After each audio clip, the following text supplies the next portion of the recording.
कहानी है एक ऐसे युवा की जिसने अपने सपनों को हकीकत में बदलने के लिए समाज की बेड़ियों, आर्थिक तंगी और व्यक्तिगत चुनौतियों को पार किया। ये कहानी है रोहन की, एक छोटे से गांव के उस लड़के की जिसने अपने जुनून और मेहनत से न केवल अपनी जिंदगी बदली बल्कि अपने समुदाय के लिए भी प्रेरणा का स्रोत बना। ये कहानी नाउम्मीदी के अंधेरे में उम्मीद की किरण ढूंढने, असफलताओं से सीखने और कभी हार न मानने की है। अध्याय 1। गांव की मिट्टी से शुरुआत। रोहन का जन्म उत्तर प्रदेश के एक छोटे से गांव मधुपुर में हुआ था।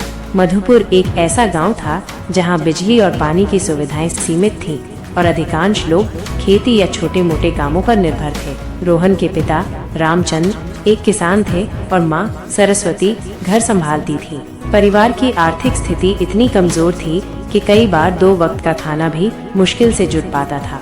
रोहन 4 भाई बहनों में सबसे बड़ा था। बचपन से ही उसमें एक अलग सी चमक थी। वो स्कूल जाने के लिए रोज 4 किलोमीटर पैदल चलता और रास्ते में खेतों, पेड़ों और नदियों को देखकर अपने मन में कहानियां बुनता। उसका स्कूल एक पुरानी इमारत में था जहां न तो पर्याप्त किताबें थीं, न ही अच्छे शिक्षक। फिर भी रोहन की जिज्ञासा और सीखने की ललक कभी कम नहीं हुई। उसके शिक्षक मास्टर श्यामलाल ने उसकी प्रतिभा को पहचाना।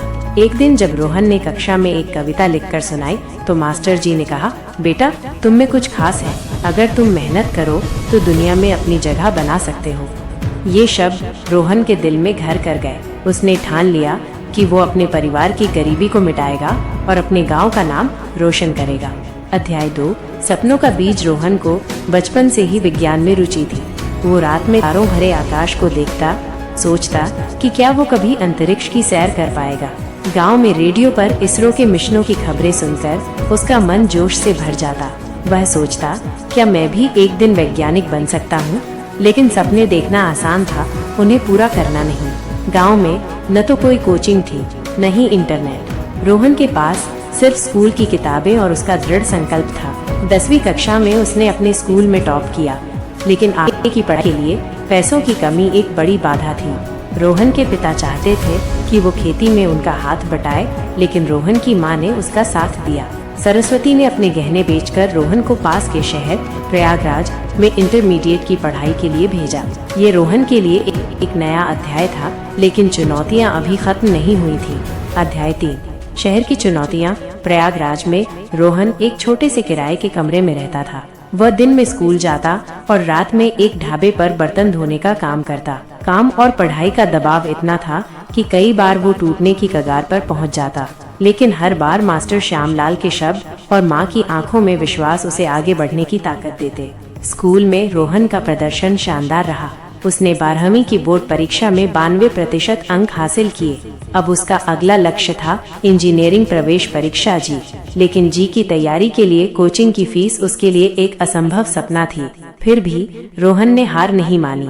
उसने पुरानी किताबें इकट्ठा की, लाइब्रेरी में घंटों बिताए और अपने दोस्तों से नोट्स उधार लिए। रात भर जागकर पढ़ाई करने के बावजूद पहले जी प्रयास में रोहन को असफलता मिली। ये उसके लिए एक बड़ा झटका था। वो निराश होकर गांव लौट आया और सोचने लगा कि शायद उसके सपने सिर्फ सपने ही रह जाएंगे। अध्याय 4। असफलता से सीख। गांव में एक रात रोहन अपनी मां के साथ बैठा था। सरस्वती ने उससे कहा, बेटा गिरना कोई बुरी बात नहीं, बुरी बात है गिरकर उठने की हिम्मत न करना। इन शब्दों ने रोहन में नई जान फूंक दी। उसने फैसला किया कि वो एक और बार कोशिश करेगा। इस बार उसने अपनी रणनीति बदली। उसने अपनी कमजोरियों पर काम किया, समय प्रबंधन सीखा और आत्मविश्वास बनाए रखा। उसने गांव के कुछ बच्चों को ट्यूशन पढ़ाना शुरू किया, जिससे थोड़े पैसे मिलने लगे। इन पैसों से उसने एक पुराना स्मार्टफोन खरीदा और YouTube पर मुफ्त जी लेक्चर्स देखना शुरू किया। दूसरे प्रयास में रोहन ने जी में अच्छा रैंक हासिल किया और उसे एक प्रतिष्ठित नित में दाखिला मिल गया। ये उसकी जिंदगी का सबसे खुशी का पल था। जब उसने अपनी मां को ये खबर सुनाई तो सरस्वती की आंखों में आंसुओं के साथ गर्व की चमक थी। अध्याय 5। नई शुरुआत। नित में रोहन का सफर आसान नहीं था। वहां के अधिकांश छात्र शहरों से थे, जिनके पास बेहतर स्कूली शिक्षा और संसाधन थे। रोहन को अंग्रेजी में दिक्कत होती थी और कई बार उसे अपने गांव की पृष्ठभूमि के कारण हीन भावना महसूस होती थी, लेकिन उसने इन भावनाओं को अपने ऊपर हावी नहीं होने दिया। उसने कैंपस में एक स्टडी ग्रुप बनाया, जहां वो अपने दोस्तों के साथ मिलकर पढ़ाई करता। उसने प्रोफेसरों से मदद मांगी और धीरे धीरे अपनी कमियों को दूर किया। तीसरे साल में रोहन ने एक रिसर्च प्रोजेक्ट में हिस्सा लिया जिसमें उसने सौर ऊर्जा पर काम किया। यह प्रोजेक्ट इतना सफल रहा कि उसे राष्ट्रीय स्तर पर पुरस्कार मिला। रोहन की मेहनत रंग लाई। अंतिम वर्ष में उसे इसरो में इंटर्नशिप का मौका मिला। वह लड़का जो कभी तारों को देखकर सपने देखता था, अब उन सितारों तक पहुंचने की राह पर था। अध्याय 6, सपनों का हकीकत में बदलना। इसरो में इंटर्नशिप के बाद रोहन को वहां स्थायी नौकरी मिल गई। उसने अपने पहले वेतन से अपने परिवार के लिए एक छोटा सा घर बनवाया और अपनी बहनों की पढ़ाई का खर्च उठाया। लेकिन रोहन का सपना सिर्फ अपनी जिंदगी बदलने तक सीमित नहीं था। वो अपने गांव के बच्चों के लिए कुछ करना चाहता था। उसने मधुपुर में एक छोटा सा कोचिंग सेंटर शुरू किया जहां वो गरीब बच्चों को मुफ्त में पढ़ाने लगा। उसने अपने कुछ दोस्तों और प्रोफेसरों की मदद से गांव में एक सौर ऊर्जा संयंत्र भी स्थापित किया जिससे गांव में बिजली की समस्या हल हो गई। रोहन की कहानी गांव में हर बच्चे के लिए प्रेरणा बन गई। लोग उसे मधुपुर का सितारा कहने लगे। उसने दिखाया कि अगर इरादे मजबूत हों तो कोई भी बाधा आपको रोक नहीं सकती। अध्याय 7, आज और कल। आज रोहन इसरो में एक वरिष्ठ वैज्ञानिक के रूप में काम कर रहा है। वह मंगल मिशन पर एक महत्वपूर्ण प्रोजेक्ट का हिस्सा है, लेकिन वो अपने गांव से कभी दूर नहीं हुआ। हर साल वो मधुपुर लौटता है, बच्चों को पढ़ाता है और उन्हें अपने सपने पूरे करने के लिए प्रेरित करता है। रोहन की कहानी हमें सिखाती है कि सपने वही पूरे होते हैं जो मेहनत और लगन से पोषित होते हैं। असफलताएं रास्ते में आती हैं, लेकिन वे हमें कमजोर नहीं बल्कि मजबूत बनाती हैं।